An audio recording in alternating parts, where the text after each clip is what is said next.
Assalamualaikum warahmatullahi wabarakatuh. Perkenalkan, nama saya Erian Elsa. Saya adalah salah satu peserta Latsar CPNS Instansi Pemerintahan Kota Padang tahun 2022. Baiklah, di sini saya akan mencoba melakukan branding ASN berakhlak mengenai agenda 2, nilai-nilai dasar PNS. Baiklah, pada modul ini kita akan menceritakan tentang pointer-pointer materi modul, topik-topik utama dalam modul, dan saran atau masukan untuk modul. Di dalam istilah modul ini kita akan mengenal istilah akuntabel, kompeten, harmonis, loyal, adaptif, dan kolaboratif. Di mana kita masuk ke poin pertama, yaitu tentang akuntabel. Akuntabel artinya di sini melaksanakan tugas dengan jujur, bertanggung jawab, dan tidak menyalahgunakan wewenang atau jabatan. Contohnya di sini melayani masyarakat dengan bertanggung jawab. Itulah akuntabel ya. Kemudian kita masuk kepada fungsi akuntabilitas publik, di mana di sini fungsinya yaitu pertama menyediakan kontrol demokratis atau peran demokrasi, yang kedua mencegah korupsi dan penyalahgunaan kekuasaan atau peran konstitusional, dan yang ketiga yaitu meningkatkan efisiensi dan efektivitas atau peran belajar. Itulah fungsi dari akuntabilitas publik. Kita akan masuk kepada jenis akuntabilitas publik, di mana jenisnya ada dua di sini, yaitu yang pertama akuntabilitas vertikal dan yang kedua akuntabilitas horizontal. Kemudian kita akan masuk kepada tingkatan akuntabilitas, di mana tingkatan akuntabilitas ini kita mulai dari paling dasar dulu, yaitu tingkatan akuntabilitas personal, kemudian lanjut ke tingkatan akuntabilitas individu, selanjutnya akuntabilitas kelompok, kemudian selanjutnya akuntabilitas organisasi, sampai ke tingkat yang paling tertinggi yaitu akuntabilitas stakeholder. Itulah tingkatan dari akuntabilitas. Nah, baiklah, kita akan masuk kepada materi berikutnya, yaitu tentang hal-hal penting yang diperhatikan dalam lingkungan akuntabel. Di sini ada 9 hal-hal penting, yaitu kepemimpinan, transparansi, integritas, tanggung jawab, keadilan, kepercayaan, keseimbangan, kejelasan, dan konsistensi. Itulah hal-hal pentingnya. Kita masuk kepada poin yang kedua atau nilai dasar PNS yang kedua, yaitu kompeten. Kompeten artinya perilaku yang terus belajar dan mengembangkan kapasitas. Contohnya kompetensi diri, membantu orang lain belajar dan melaksanakan tugas terbaik. Itulah istilah dari kompeten ya. Di sini ada jenis kompetensi ASN. Yang pertama kompetensi teknis, yaitu berisi tentang pengetahuan, keterampilan, dan sikap perilaku yang dapat diamati, diukur, dan dikembangkan yang spesifik berkaitan dengan bidang jabatan.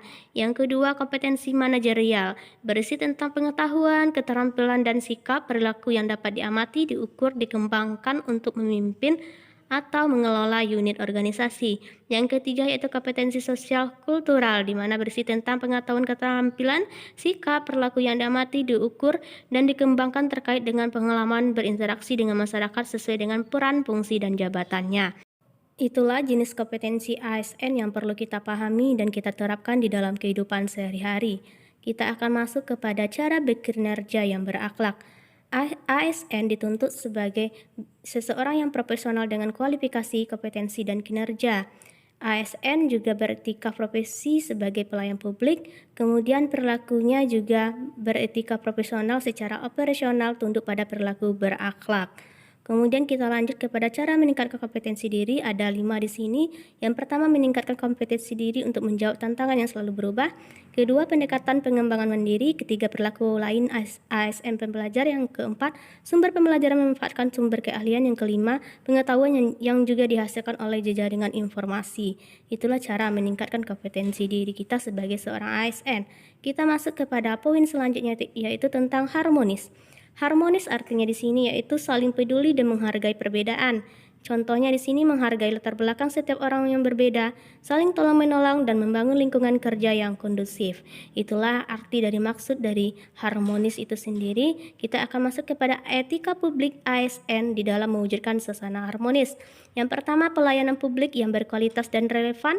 Yang kedua, sisi dimensi reflektif. Etika publik berfungsi sebagai bantuan dalam menimbang pilihan sarana kebijakan publik dan alat evaluasi. Yang ketiga, modalitas etika menjembatani antara norma dan tindakan faktual. Itulah etika yang harus dipahami di dalam mewujudkan suasana harmonis. Kemudian kita masuk kepada perilaku ASN yang menunjukkan sikap harmonis, yaitu toleransi, empati, keterbukaan terhadap perbedaan. Itulah perilaku ASN yang harus kita tunjukkan. Kemudian kita masuk kepada sikap loyal, di mana di sini loyal artinya berdedikasi dan mengutamakan kepentingan bangsa dan negara. Contohnya di sini menjaga nama baik ASN.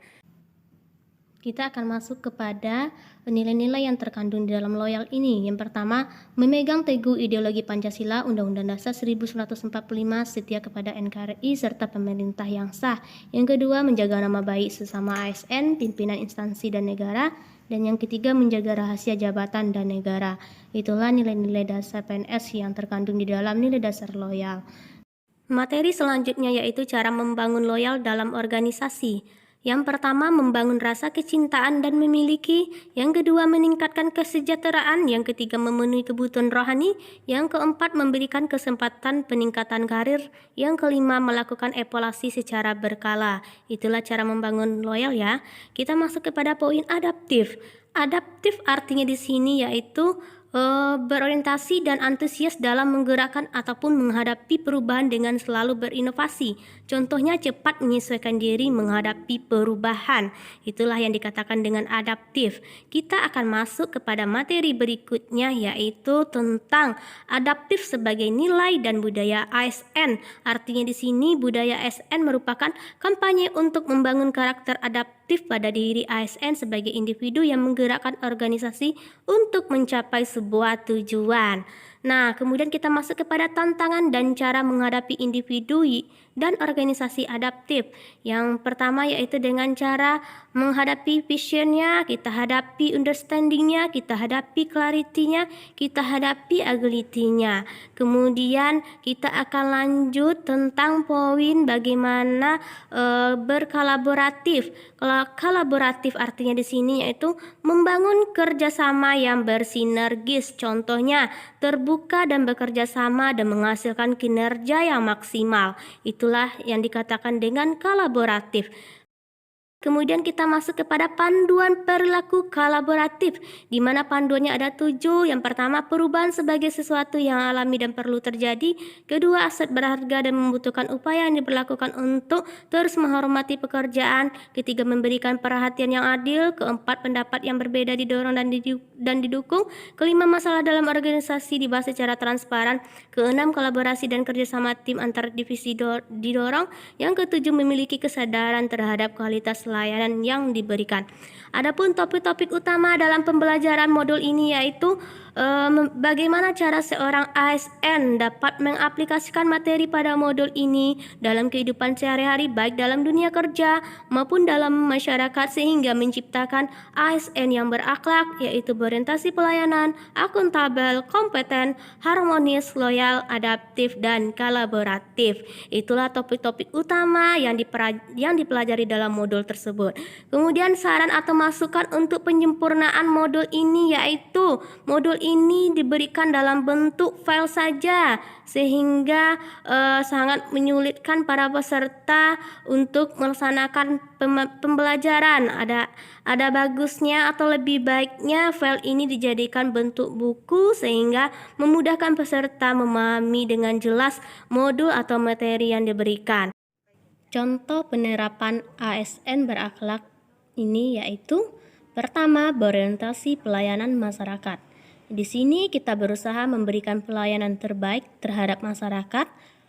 Saya mengambil salah satu contohnya yaitu tentang pendaftaran siswa baru tahun ajaran 2022-2023.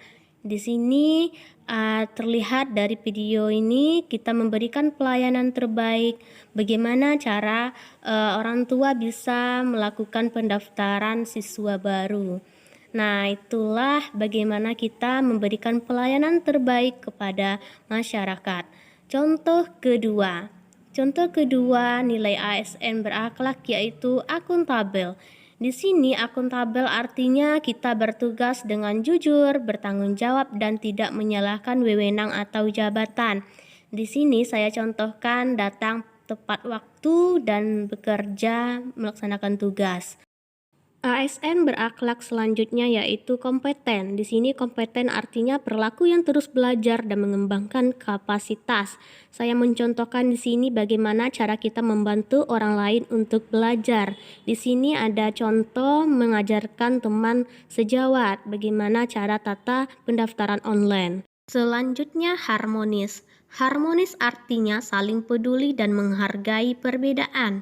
Di sini saya mencontohkan bagaimana cara kita bekerja sama sehingga menciptakan suasana yang kondusif. Nah, selanjutnya kita masuk kepada kompetensi. Loyal artinya berdedikasi dan mengutamakan kepentingan bangsa dan negara. Di sini saya mengambil contoh yaitu menjaga nama baik sebagai ASN, di mana ASN tidak boleh menerima bentuk suap atau bentuk sogokan. Jadi dihindari ya untuk para ASN. Nah, selanjutnya kita masuk kepada adaptif. Adaptif artinya berorientasi dan antusias dalam menggerakkan atau menghadapi perubahan dengan selalu berinovasi.